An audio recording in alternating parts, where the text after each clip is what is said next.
যাচ্ছে। বিএনপির স্থায়ী কমিটির সদস্য জনাব মির্জা আব্বাস, আপনি যে বলছেন ওদের হাতের ওদের কলমের কোন সংস্কার আমরা সহজে মেনে নেব না, সংস্কার যদি করেন আমরা কারেকশন করব। কারণ কি সংস্কার মানবেন না কেন? আপনারা যদি সংস্কার না মানবেন, আপনার একটা কথা মনে করাই দিই, আপনাদের আন্দোলনের মধ্যে কিন্তু শেখ হাসিনা রেজিমের পতন হয় নাই। আপনাদের স্টেক কতটা আছে সেটা ভাইবা কথা। তোর এখন খালেদ মহিউদ্দিনের চেহারা দেখে তোর হিংসা লাগে? হ্যাঁ শুয়ারের বাচ্চা, খালেদ মহিউদ্দিনরে বলবো বটলে ভরে তোর জন্য এক বটল যেন পেশাব পাঠায় দেয়। শুয়ারের বাচ্চা, তুই খালেদ মহিউদ্দিনের মুখ খা। খালেদ মহিউদ্দিন সবসময় আপনার চেয়ে দেখতে সুন্দর। খালেদ মহিউদ্দিন যে মুহূর্তে যোগ্যতা অর্জন করে বিসিএস পরীক্ষা দিয়েছে এবং তারপরে লেখাপড়া করে যোগ্যতা ভিত্তিক বিচারে চাকরি পেয়েছিল, ম্যাজিস্ট্রেটের চাকরি, তো দেখতে তখন থেকেই ভালো ছিল। ওর পিছনে মেয়েরা এমনি লেগে থাকতো, ওর চেহারা সুন্দরের দরকার ছিল না। এখন সালমান রহমান হলো বাংলাদেশের সবচেয়ে বড় চোর, ব্যাংক ডাকাত, দর্শক, খানকির পোলা, শুয়োরের বাচ্চা। এখন খালেদ মহিউদ্দিন যদি এই খানকির পোলার কাছ থেকে পয়সা খেয়ে থাকে, ওই টাকা খাওয়া তো ভালো, কিন্তু খালেদ মহিউদ্দিন কি তোমার মতো চাঁদাবাজি করে জমি দখল করে সায়দাবাদে সালাউদ্দিন এমপির সব গুন্ডা পান্ডাদের তারাইয়া ওই পরিবহন বাণিজ্যে প্রতিদিন 1 থেকে 1.5 কোটি টাকা কামাইয়া তো শরীর মোটা করে ডাইরেক্ট শুয়ারের বাচ্চা? তাই হারামজাদার বাচ্চা, খালেদ মহিউদ্দিন কি তোর মতো গাবুর হয়েছে, তোর মতো ইতর হয়েছে? শুয়ারের বাচ্চা, যেখানে 1 কাঠা জমির মূল্য 40 লাখ টাকা, খানকির পোলা তুই ওই 1 কাঠা 1 বিঘা বেচছিস 40 লাখে। শুয়ারের বাচ্চা, ওই নাকি তোর বাবার পুটকি মারার পয়সা। শুয়ারের বাচ্চা, চুপ মারানি, তুই একবারও রেসপন্ড করিস নাই। তুই কত জমি, রেলের জমি বিক্রি করছিস, তুই একবারও বলিস নাই পরিবহনে তুই কত টাকা দুর্নীতি করতেছিস, তুই একবারও বলিস নাই রেলওয়ে টেন্ডার বাজিতে খানকির পোলা তোর বউরে কতবার বিক্রি করছিস।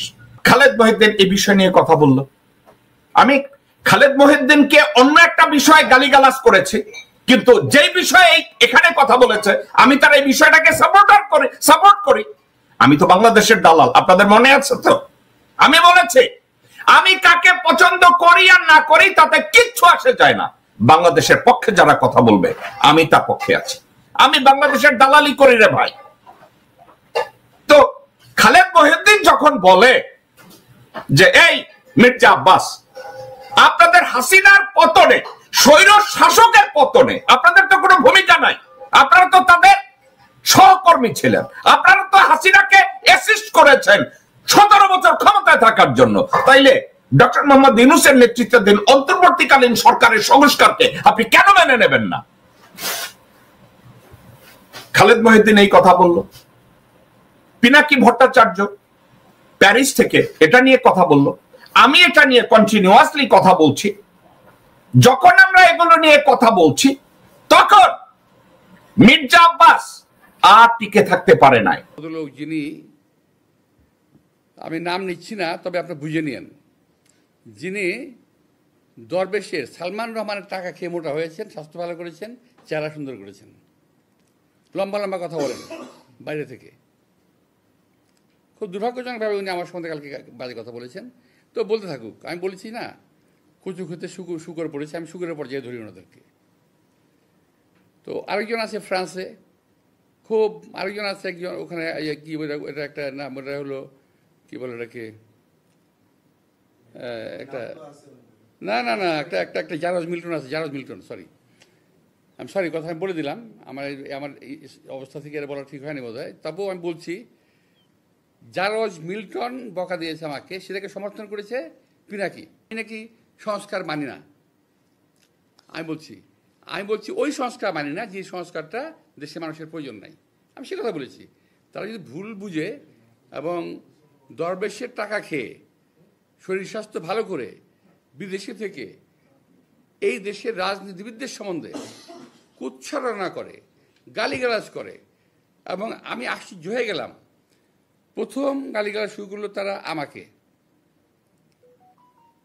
তারপরে তারা শুরু করলো আমাদের সেক্রেটারি জেনারেল মির্জা ফখরুল সাহেবকে, তারপর তারেক রহমান সাহেবকে। আমি খালেদ মহিউদ্দিনকে দিয়ে শুরু করি। আপনি বলেছেন সালমান রহমানের টাকা খেয়ে একটু শরীর মোটা করেছে, তরতাজা করেছে, দেখতে সুন্দর হয়েছে। খালেদ মহিউদ্দিন সবসময় আপনার চেয়ে দেখতে সুন্দর।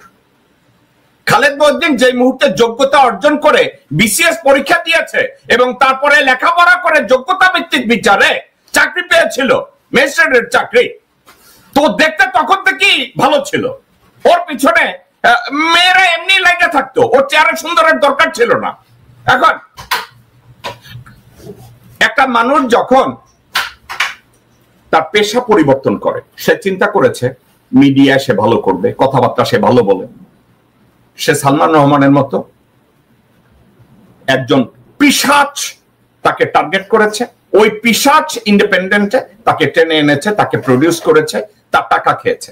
এখন সালমান রহমান কোথাকার কোন আলা হযরত? সালমান রহমান হলো বাংলাদেশের সবচেয়ে বড় চোর, ব্যাংক ডাকাত, দর্শক, খানকির পোলা, শুয়োরের বাচ্চা। এখন খালেদ মহিউদ্দিন যদি এই খানকির পোলার কাছ থেকে পয়সা খেয়ে থাকে, ওই টাকা খাওয়া তো ভালো, ওটা তো হালাল। কারণ খালেদ মহিউদ্দিন তো কাজ করে পয়সা নিয়েছে। খালেদ মহিউদ্দিন কি বিনা কাজে পয়সা নিয়েছে? কিন্তু খালেদ মহিউদ্দিন কি তোমার মতো চাঁদাবাজি করে, জমি দখল করে, সায়দাবাদে সালাউদ্দিন এমপির সব গুন্ডা পান্ডাদের তারাইয়া ওই পরিবহন বাণিজ্যে প্রতিদিন 1 থেকে 1.5 কোটি টাকা কামাইয়া তো শরীর মোটা করে ডাইরেক্ট শুয়ারের বাচ্চা, এই হারামজাদার বাচ্চা? খালেদ মহিউদ্দিন কি তোর মতো গাবুর হয়েছে? তোর মতো ইতর হয়েছে? শুয়ারের বাচ্চা, যেখানে 1 কাঠা জমির মূল্য 40 লাখ টাকা, খানকির পোলা তুই ওই 1 কাঠা 1 বিঘা বেচছিস 40 লাখে। শুয়ারের বাচ্চা, ওই নাকি তোর বাবার পুটকি মারার পয়সা।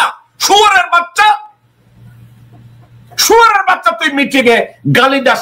শাওয়ার পোলা, তুই কি একবারও কইছিস যে তোর অপরাধের ফিরিস্তি তুই এগুলা কেমনে করছিস? এই চুপ পার। আমি তোর এখন খালেদ মহিউদ্দিনের চেহারা দেখে তোর হিংসা লাগে? হ্যাঁ শুয়ারের বাচ্চা, খালেদ মহিউদ্দিনরে বলবো বটলে ভরে তোর জন্য 1 বটল যেন পেশাব পাঠায় দেয়। শুয়ারের বাচ্চা, তুই খালেদ মহিউদ্দিনের মুখ খা।